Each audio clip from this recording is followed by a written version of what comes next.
Olá, o meu nome é Rodrigo Chávari de Arruda. Eu sou mestrando do Programa de Pós-Graduação em Saúde Coletiva da Faculdade de Medicina de Botucatu da Unesp e me sinto honrado em participar do 11º Encontro de Pós-Graduação da Faculdade de Medicina de Botucatu. Então, eu vou apresentar o meu trabalho, que se chama Análise Preliminar de Ações Reparatórias Decorrentes de Acidentes de Trabalho à luz da Reforma Trabalhista. É o trabalho número 44 do eixo 2.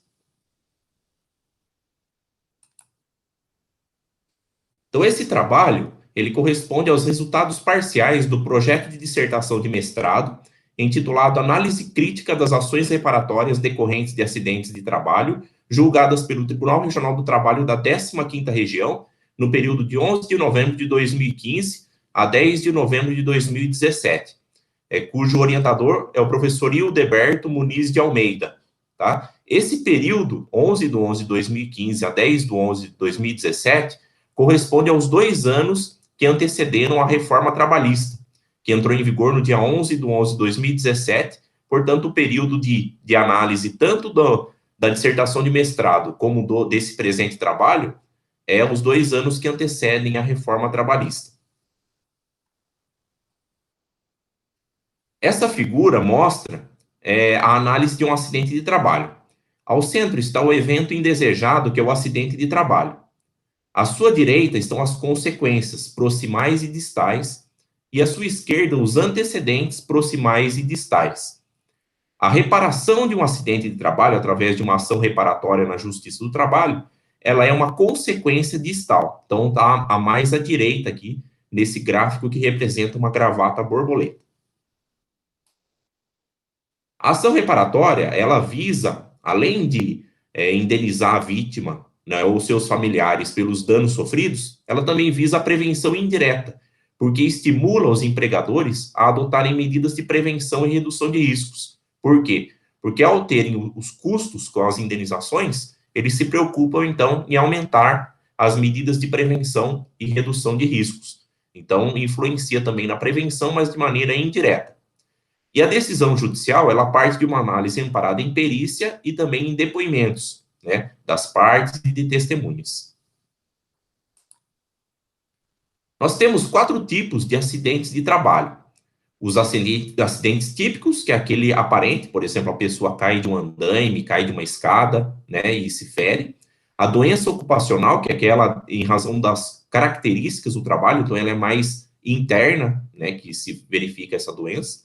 O acidente de trajeto, que é aquele que ocorre entre o percurso da casa-trabalho ou trabalho-casa do empregado, né?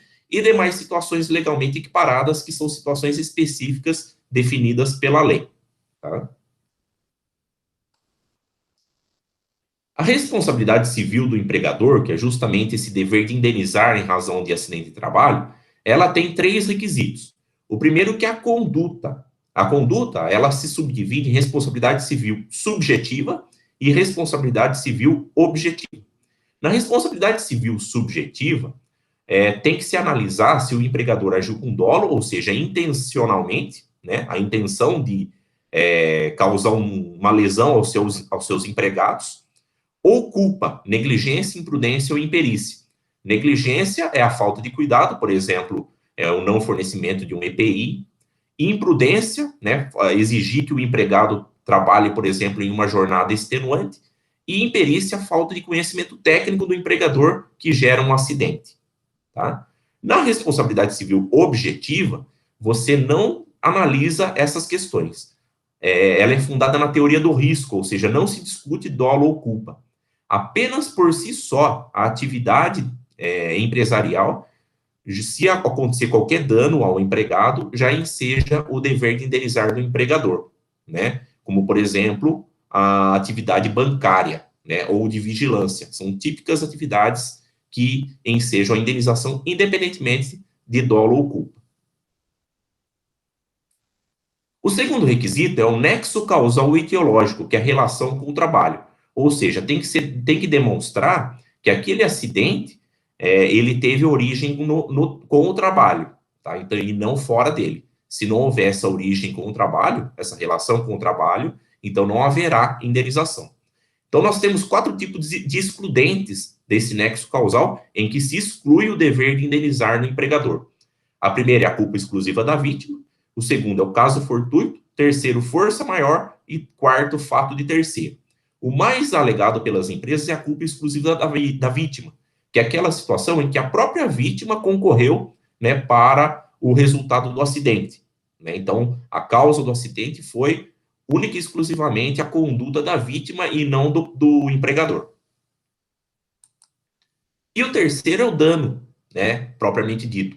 Nós temos também 4 tipos de dano: o dano material, o dano moral, o dano estético e o dano existencial.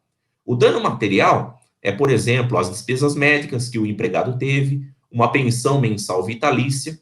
O dano moral, né, é quando há quando fere o íntimo da pessoa. Né? Então, por exemplo, quando o empregado vem a falecer, né, então a sua família tem direito a uma indenização pelo dano moral em decorrência da perda de um ente querido. O dano estético, quando tem alguma lesão aparente, como, por exemplo, uma cicatriz, a perda de um membro, né? E o dano existencial, que é parecido com o dano moral, mas ele é mais relacionado à percepção que a sociedade tem daquele empregado acidentado. Então, a visão que passa a ter, o preconceito que se passa a ter da pessoa que sofreu um acidente. Aí o que acontece? Numa análise de acidente, nós temos 2 tipos de análise. Uma análise tradicional, que é aquela feita apenas da pessoa do acidentado. E geralmente ela leva a atribuição de culpa exclusiva da vítima ao ato inseguro. Né? Então, é uma análise aqui superficial. Já a análise moderna, que ela é mais profunda, o acidente é resultado de uma rede de múltiplos fatores em interação. Então, ela tenta verificar naquele acidente disfunções sistêmicas, problemas incubados e condições latentes que mostram que o acidente foi provocado por algo que estava lá obscuro, né, na empresa, mas que revela, né, uma omissão por parte da empresa nas medidas de segurança e proteção do ambiente de trabalho. Tá? Então, é uma análise mais profunda, porém muito mais complexa e que dá muito mais trabalho. Para isso, nós temos algumas técnicas, como o modelo de análise e prevenção de acidentes, o MAPA, e a árvore de causas. O método utilizado nesse trabalho foi a análise categorial, ou seja, análise temática.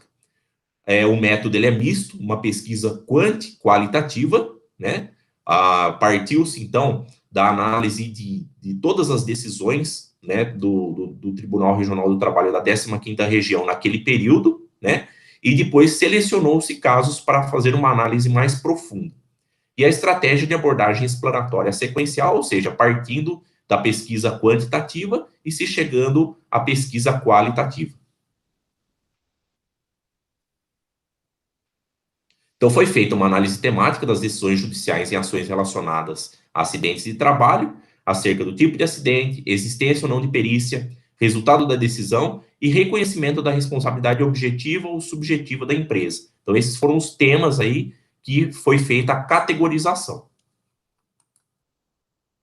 Quais são os resultados encontrados? Então, foram analisadas 1.400 decisões. O projeto de dissertação de mestrado são 1.641 decisões. Né? Então, são os resultados parciais do projeto de dissertação de mestrado. Os acidentes típicos perfizeram 454, ou seja, 32,4%. De trajeto, 49, 3,5%. Doenças profissionais, 455, 32,5%. E outras ações não reparatórias, 442, 31,6%. Portanto, o maior número aqui, tirando as ações não reparatórias, que não é relevante, o maior número são de doenças profissionais e acidentes típicos. Dentre os acidentes típicos de trajeto, que foi onde realmente houve uma maior dedicação do estudo, houve perícia em 364 casos, portanto, na grande maioria. 3 resultaram procedentes, 238 parcialmente procedentes e 262 improcedentes, ou seja, o maior número de perda da ação ao empregado, isso aqui chama bastante atenção, né, porque pode revelar uma tendência de análise tradicional e não de análise moderna do acidente. Das procedentes e parcialmente procedentes, em 72 processos foi reconhecida a responsabilidade objetiva da empresa, fundada na teoria do risco da atividade, em que o empregador responde pela indenização decorrente de acidente de trabalho, independentemente de ter agido com dolo, intenção ou culpa, negligência, imprudência ou imperícia. Então, um número ainda pequeno, né, de ações em que foi reconhecida a responsabilidade objetiva. Já em 169 processos foi reconhecida a responsabilidade subjetiva, em que o juiz analisaram a conduta dolosa ou culposa do empregador. Então, as conclusões que se chega é que a grande maioria das ações reparatórias se referem a acidentes típicos e doenças profissionais. Na grande maioria dos casos, houve perícia judicial, ou seja, o juiz se socorreu da perícia para analisar, auxiliar ele a tomar a decisão. É grande o número de improcedências, o que deve ser investigado com maior profundidade, e no Poder Judiciário ainda prevalece a tese da responsabilidade subjetiva, né? Então, a responsabilidade objetiva ainda ela é vista com uma certa timidez pelo Poder Judiciário. Então, essas são as minhas referências, né, que foi utilizada no trabalho, tá? Eu espero que vocês tenham gostado dessa apresentação. Mais uma vez, eu me sinto honrado em participar desse encontro.